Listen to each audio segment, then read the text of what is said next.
संभाजीनगरच्या समाज कल्याण हॉस्टेलमध्ये मुलांना अण्णामधनं विषबाधासारखा प्रकार झाला. जेवणात जर पाल निघत असेल तर काय म्हणावं, आणि याआधी तुम्ही स्वतः झाडाझडती घेतली आहे तिथं तरी ते सुधारत नाही. काल संध्याकाळी मला जेव्हा ही खबर मिळाली त्या टायमाला मी स्वतः हॉस्पिटलला फोन केला. मी नांदेडला होतो. 21 जणाला दवाखान्यात घेऊन गेले होते. त्यापैकी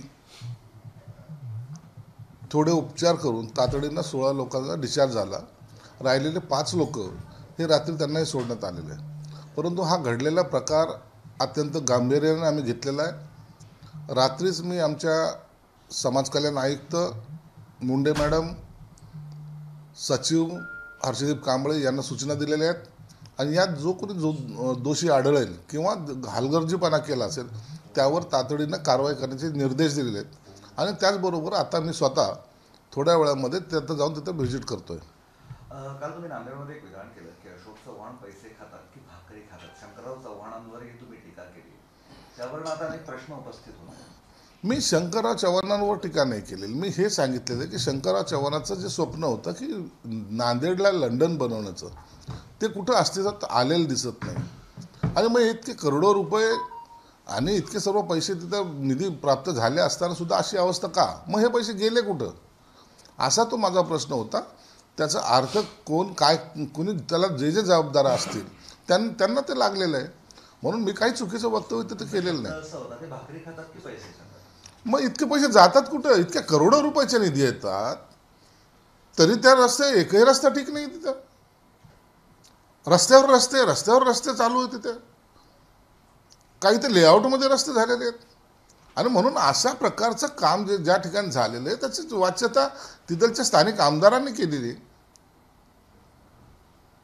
हेमंत पाटलांनी केलेली, बाबूरावांनी केलेली, कोळीकरांनी केलेली. आणि म्हणून त्यांनी जे काही माहिती तिथे दिली त्यानुसार मी ते केलेलं विधान होतं. यावर बरंच असं म्हणणं आहे की शिरसाटच्या तुमच्या बाजूला ज्या बॅग्स ठेवल्या होत्या त्याचे पैसे कोण खाते तेही आम्हाला कळू दे. हा किडा कुणाला ज्याला आहे ना त्याला आता दुसरं काही उद्योग उरलेला नाही. त्या अंबादासला ना घरका ना घाटका ही अशी अवस्था झालेले लोक असे भुंकत असतात. यांच्याकडे मी लक्ष देत नाही. काल अभिनेते नाना पाटेकरांचं एक वाक्य आहे संभाजीनगरमध्ये होते की सध्याची सामाजिक आणि राजकीय परिस्थिती पाहून गुदमरल्यासारखं होत आहे. काही लोक जातीय राजकारण करतायत. ते कोण करताय तुम्हाला माहिती आहे. त्यांना मतदानातनं उत्तर द्या. आणि युवकांवर माझी भिस्त आहे. मात्र गुदमरल्यासारखं होतंय जातीय आणि राजकीय परिस्थिती राज्यातली. हे बघा, ही परिस्थिती तुम्ही महाराष्ट्रातच नाही तर देशाभरात पाहत असाल. जातीय तणाव हा सगळीकडे वाढत चाललेला आहे. हे कुणी नाकारतही नाही. हे वाढू नये यासाठी सर्वांनी प्रयत्न करायला पाहिजे. हा असा उद्देश नाना पाटेकरांचा होता. युवकामध्ये विष पसरवणं. आता तुम्ही जर पाहिलं असेल तर आताही जे जे गंभीर गुन्हे होत आहेत त्या गंभीर गुन्ह्यामध्ये जे काही पकडले जात आहेत, कोणताही गुन्हा असो, त्यामध्ये ते वयोमान जर पाहिलं तर 22 ते 28च्या दरम्यानचेच सर्व युवक त्यात दिसून येत आहेत. म्हणून हा परिणाम एवढा खोलवर रुजत चाललेला आहे. ही गांभीर्याने घेण्याची गोष्ट आहे. म्हणून नाना पाटेकरांनी ती खदखद व्यक्त केलेली आहे. आणि गुदमरल्यासारखं यासाठीच होतं आहे की जर येणारी भावी पिढीकडून ज्यांच्याकडून अपेक्षा आहेत तेच जर अशा ह्या चक्रव्यूहात जर अडकले तर ते योग्य होणार नाही, असा त्यांचा अर्थ होता. शीतल देशपांडेचं असं म्हणणं आहे की त्याच्यावर जो FIR राज्य सरकारनं केलेला आहे शीतल देशपांडे पुणे जमीन प्रकरण, तो खोटा आहे आणि तो खोटा सिद्ध करण्यासाठी ती कोर्टात गेलेली आहे. मला फ्रेम करण्याचा प्रयत्न होतोय वगैरे वगैरे वगैरे. आता हे सर्व प्रकरण न्यायालयीन असल्यामुळं आणि त्याची चौकशी चालू असल्यामुळं प्रत्येक आरोपी हा असं सांगतो की आपल्यावर आरोप हा खोटा झालेला आहे. परंतु त्याची चौकशी होते आणि जर ते निर्दोष असतील तर निर्दोष सुटतील. यावर एवढं टेन्शन घेण्यासारखं काही नाही ना. तुम्ही काही केलं नाही तर हे कागदपत्र कुठून आलेत काय आले त्याची तपासणी सरकार करेल ना. तुमचे मंत्री गुलाबराव पाटील असं म्हणाले नगरविकास खात्यात लय माल आहे. नगरविकास खाता आपलं आहे. 1 तारखेला लक्ष्मी घरी येणार आहे. घराबाहेर झोपा, लक्ष्मी तुम्हाला उठवेल. गुलाबरावचं हे वाक्य एक जनरली मजाक म्हणून त्याने केलं असावं. हसून खेळून बोलणं हा त्यांचा स्वभाव आहे. मिश्किल बोलणं हा त्यांचा स्वभाव आहे. म्हणून त्याला एवढं सिरियस घेऊ नका. परंतु असे डायलॉग त्यांच्या तोंडातून निघत असतात. गुलाबरावांचं आणखी एक वाक्य आहे की त्यांना प्रश्न विचारला की शिंदे सध्या नाराज आहात का, तुम्ही नाराज आहात का, या प्रश्नात ते म्हणाले काँग्रेसपासून आम्ही हाच त्रास सहन करत आलो आहे, पण लढत गेलो. चालणाऱ्याला भीती नसते, त्रास आमच्या 5वीलाच पोचलेला आहे. याचं काय समजायचं मग? निश्चित त्यांनी जे काही सांगितलंय त्याच्यामध्ये गांभीर्याने घेण्यासारखं आहेच. बोलताना त्यांनी त्याचा उल्लेखही केलेला आहे की त्रास होतोय. आता तो कुठपर्यंत सहन करायचा, कुणाला सांगायचा, काय त्याच्यावर मार्ग आहेत, या सर्व प्रश्नाची उत्तरं काही दिवसात मिळतीलच. परळीत 4,500 दुबार मतदारांची नावं समोर त्रास आली. होतोय, युती महायुतीत त्रास होतोय. घर आहे याच्यात थोडा त्रास तर होतोच ना, ते नाकारता कसं येईल. राज्यातल्या 600 मराठी शाळा बंद पडणार आहे. तुमच्या काळात तुम्ही मराठीला अभिजात भाषेचा दर्जा दिला म्हणून ढोल पेटवून घेत आहे आणि 600 मराठी शाळा शिक्षक समायोजनामुळे बंद होत आहे. काय म्हणावं याला?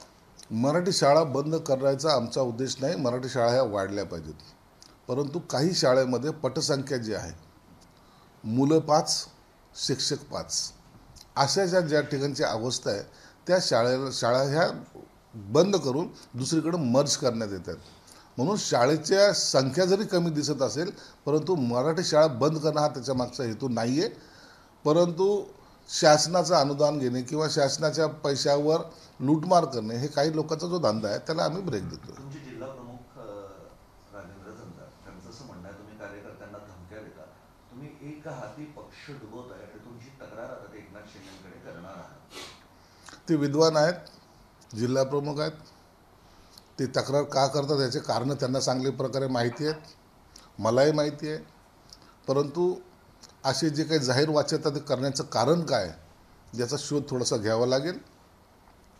सगळीकडं प्रेसमध्ये बोंबलणे, याला सांगणे त्याला सांगणे, माझ्यावर अन्याय होतोय, मला अधिकार दिले जात नाही, काय नेमके अधिकार पाहिजेत ते त्यांनी सांगावं, पण त्यांनी बोलावं, पण काय चुकतंय, कुणाचं चुकतंय आणि हे कशासाठी तुम्ही करतायत याच्या सगळ्याची उत्तरं मिळतील. परंतु आता त्यांना बोलू द्या आणि त्यांना जर काही अडचण माझ्यापासून असेल किंवा माझ्यामुळं त्यांना अडचण झाली असेल तर त्यांनी मला सांगितलं पाहिजे. एक जबाबदार पदावर असताना असं प्रकारचं वक्तव्य करणं योग्य नाही आहे. त्यांना जिल्हाप्रमुख करण्यामध्ये माझा सहभाग होता, मी त्यांना जिल्हाप्रमुख केलं, त्यांच्याकडे सर्व अधिकार दिले होते, त्यांना सोबत घेऊन फिरलो होतो. परंतु अतिमहत्त्वाकांक्षा जर वाढल्यानंतर सर्व माझ्या ताब्यात पाहिजे असं जर कुणाला वाटत असेल तर हा पक्ष आहे. पक्ष हा सर्वांना बरोबर घेऊन चालावा लागतो, सर्वांना सामावून घेऊन. काही चांगलं असतं, काही वाईट असतात, परंतु सर्वांना घेऊन पक्ष वाढवण्याचं काम केलं पाहिजे. एक हाती पक्ष हा चालत नसतो आणि म्हणून त्यांच्या जे काही अडचणी असतील आता त्याचा सोक्षमोक्ष एकनाथ शिंदे साहेबांसमोर होईल. ते असंही म्हणाले की संभाजीनगरची शिवसेना एका कुटुंबाच्या हाताकडे जाताना दिसते आता. हे आरोप करताना थोडीशी जनाची नाही ते मनाची लाज वाटली पाहिजे. कुणावर आरोप करताना असे आरोप करताना थोडंसं लाजत जा थोडंसं. पक्ष तुमच्यापेक्षा जास्त आम्ही पाहिलेलं, उन्हाळे पावसाळे आम्ही पाहिलेले आहेत आणि अशा प्रकारे जर आरोप केले तर त्याचं उत्तर मी चांगल्या प्रकारे देईल त्याला. तुम्हाला कुठं जायचं असेल तर जा ना, थांबवलं कोणी? परंतु तुम्ही जर कार्यकर्ता कोणी घ्यायचंच नाही पक्षात, पक्ष मोठा होत द्यायचाच नाही, असं जर तुमचा आविर्भाव असेल, असं जर तुमचं वागणं असेल तर योग्य नाही आहे. काय करायचं तुमच्याकडे? असं बाकीचे जे लोक जे आहेत अवतीभोवतीचे त्यांना घेऊन पक्ष चालवायचा आहे. पक्षामध्ये सर्वांना घेऊन सर्वांना सन्मान देणं हे पक्षाचं काम असतं आणि ते मी करत आलेलो आहे. प्रत्येकाला पक्षामध्ये एक वेगळं आदराचं स्थान मिळालं पाहिजे. तुम्हाला घोडेले चालत नाही, तुम्हाला तनवानी चालत नाही, तुम्हाला विकास जैन चालत नाही, तुम्हाला पटवर्धन चालत नाही, तुम्हाला आणखीन कोणी आलेले पक्षात इतर पक्षातून आलेले लोक चालत नाहीत. अरे मग चालतंय कोण? तुम्हाला या वार्डात हे लोक चालत नाही, त्या वार्डातला तो माणूस चालत नाही, अशांनी पक्ष नसतं चालत. सगळ्यांना बरोबर घ्या ना. नाही आम्ही जेव्हा लढत होतो, जेव्हा आपण उठाव केला होता त्या टायमाला हे आपल्या विरोधात होते म्हणून आपल्याला तर कुणाची त्यांना पक्षात घ्यायचंच नाही असं थोडी पक्ष मोठा होतो. पक्ष मोठा होताना सर्वांना सामावून घ्यावं लागतं. जे आपल्या विरोधात होते त्यांनाही पक्षात घ्यावं लागतं. जे आता बरोबर काम करत आहेत त्यांनी चांगलं काम करावं असं अपेक्षा त्यांच्याकडून असते आपल्याला. म्हणून एकटं राहून पक्ष चालवणं अवघड असतं. सर्वांचा साथ बरोबर असली पाहिजे, ही त्याच्या मागची भूमिका आहे. पक्ष हा कुणा एकट्याचा नाही आहे, पक्ष हा सर्वांचा आहे आणि सर्वांनी मिळून त्याच्यात काम केलं पाहिजे. जर तुम्हाला आरोप करून दुसरीकडे जायचं असेल तर तसं तुम्ही पक्षाला सांगा, पण हे वातावरण निर्मिती करणं जो प्रकार आहे ना, तोच योग्य नाही हे मला वाटतं. पण त्यांचं असं म्हणणं आहे, परस्पर त्यांना सोबत न घेता परस्पर तुम्ही बैठका घेताय म्हणून. अरे ते जिल्हा प्रमुख आहे, त्यांच्या बैठका घेऊ शकतात. एवढा पक्ष कळत नाही का त्यांना? पक्षाच्या जिल्हा प्रमुखाचे अधिकार त्यांना कळतात का नाही? त्यांनी त्यांच्या बैठका घेतल्या पाहिजे ना. त्यांना कोणी अडवलंय? पक्ष बैठका घेऊन असं कोणी बॅन केलंय का? अधिकाराचा वापर कुठं करायचा हे त्यांना जर कळत नसेल तर ते पक्ष काय चालवणार आहेत? बरं, वरळीमध्ये आदित्य ठाकरे यांच्या मतदारसंघात दुबार मतदार जास्त आहेत. एकच नाव 103 वेळा आलेलं आहे. आदित्यच्या मतदारसंघात असे भानगडी काय होतात कळत नाही. परंतु जर असं जर झालं असेल तर ते चुकीचं आहे. कधी आलं, कसं आलं, आणि 103 वेळा आलं, हा वर्ल्ड रेकॉर्ड फक्त वरळी मतदारसंघातच कसा होतो याचा सुद्धा तपास करावा लागेल. तुम्ही हसल्यामुळे एक प्रश्न विचारतो. माकडं पकडणाऱ्याला आता राज्य सरकार 600 रुपये देणार आहे बक्षीस बक्षीस. मुंबईत ना सगळीकडेच. माकडच ना सरकार देत असेल चांगलं आहे. त्याच्यामुळे कुणाचं काही लॉस होत असेल काही ठिकाणी तर त्यासाठी केलेली ती उपाययोजना असेल, असं त्यात काही गैर नाही. दुसरा एक विषय असा आहे, केंद्रीय मंत्री जितेंद्र सिंह असं म्हणतात, देवाचे आभार आयआयटी बॉम्बेचं आयआयटी बॉम्बेचं मुंबई झालं नाही.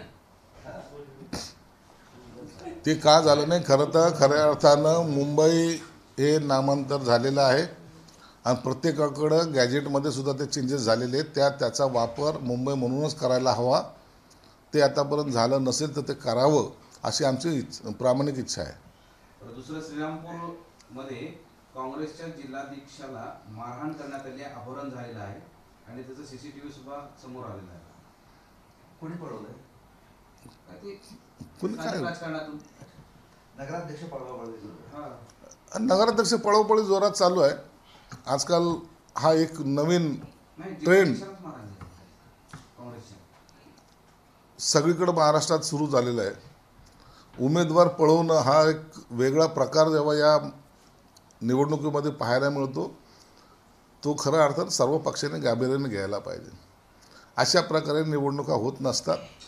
आता पळवापळवी चाललीत, उद्या खून होतील, परवा उमेदवार दिसणारच नाहीत. असं जर चित्र महाराष्ट्रात झालं तर या महाराष्ट्राची जी संस्कृती त्याला ते चांगलं नाही, त्या संस्कृतीला शोभणारं नाही, एवढं या ठिकाणी निश्चित आहे. बाळासाहेबांशी शिवसैनिक आहेत म्हणून प्रश्न विचारतो. पुन्हा एकदा भारत पाकिस्तान सामना खेळला जाणार आहे T20 वर्ल्ड कपच्या निमित्ताने. त्याला शिवसेनेचा विरोध आहे ना. खेळतात खेळू द्या, त्याला आमची काही हरकत नाही. जिंकणार आम्हीच आहोत. ज्यांना मार खायचा आहे त्यांनी आमच्याबरोबर खेळावं आणि मार खाऊन जावं. छत्रपती संभाजीनगरच्या घाटी रुग्णालयानं 7,214 जन्ममृत्यू प्रमाणपत्र रद्द करण्याचा निर्णय घेतलेला आहे. 2023 ते 25 या कालावधीमध्ये दिले होते. दिलेच कसे असा प्रश्न उपस्थित होता. प्रमाणपत्र रद्द करण्याची वेळ होते. आता जे काही डिपार्टमेंटल चौकशी चालू आहेत किंवा इन्क्वायरी चालू आहेत त्याच्यामध्ये जर अशा प्रकारचं तफावत त्यांना आढळून आलेली आहे असं मला वाटतं. आणि म्हणून काही वेळेला तर असं झालेलं आहे की नाबालिक मुलीला त्यांनी बाळाला जन्म दिलेला आहे, त्यांचे प्रमाणपत्र वितरित झालेले आहेत. म्हणून हे अत्यंत गांभीर्याने घेण्याचा हा विषय आहे. म्हणून त्याची जर असं रद्द होत असतील तर त्याची कारणंसुद्धा पुढे येतील आणि मला वाटतं पुढं भविष्यात असं कधी घडू नये याची सुद्धा काळजी घेतली जाईल. एकनाथ शिंदे यांनी भाषणात एक वाक्य वापरलं होतं, रावणाची लंका अहंकारामुळे जळून खाक झाली. त्यावर अनेक राजकीय चर्चा झाल्या होत्या. आता फडणवीस असं म्हणाले, आपण लंकेत राहत नाही म्हणून कोणी लंका जाळून टाकू असं म्हणलं असेल तर मनावर घेऊ नका. बरोबर आहे ना, आम्ही त्यांना उद्देशून बोललेलोच नाही. आम्ही अहंकारी जे आहेत त्यांच्याबद्दल वापरलेलं वाक्य आहे आणि ते कुणाबद्दल वापरलं हे सर्वांना माहिती आहे. म्हणून भाजपने मनावर घेण्याचं काही कारण नाही. मुलुंडमध्ये एक नाट्यमय घडामोड समोर येते. शिंदे शिवसेना आणि अजित पवार गटाने उद्धव ठाकरे यांच्या शिवसेनेच्या उमेदवाराला पाठिंबा दिला. त्याबद्दल मला कल्पना नाही. एबीपी माझा, उघडा डोळे बघा नीट.